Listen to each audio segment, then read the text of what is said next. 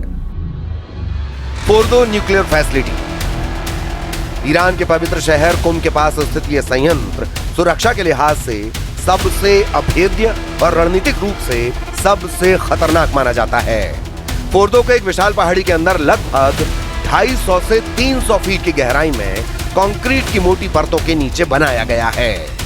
इस बनावट के कारण इस पर पारंपरिक हवाई हमलों या बड़े बंकर बस्टर बमों का असर होना लगभग नामुमकिन माना जाता है। यहां आधुनिक और एडवांस सेंट्रीफ्यूज जैसे IR6 के जरिए यूरेनियम को सीधे 60% या उससे अधिक शुद्धता तक समृद्ध किया जाता है, जो मेडिकल रिसर्च के नाम पर सैन्य स्तर के बेहद करीब है। नतांज न्यूक्लियर फैसिलिटी, यह ईरान का सबसे बड़ा केंद्रीय और मुख्य यूरेनियम संवर्धन संयंत्र है, जो इस्फहान प्रांत के अंतर्गत ही नतांज शहर के पास मौजूद है। नतांज में बड़े पैमाने पर औद्योगिक स्तर पर यूरेनियम संवर्धन होता है। यहाँ जमीन के ऊपर और जमीन के नीचे विशाल हॉल्स बने हैं, जहां हजारों की संख्या में सेंट्रीफ्यूज 24 घंटे घूमकर गैस को समृद्ध करते हैं। अपनी विशाल क्षमता के कारण यह संयंत्र हमेशा इजराइल और अमेरिका के निशाने पर रहा है।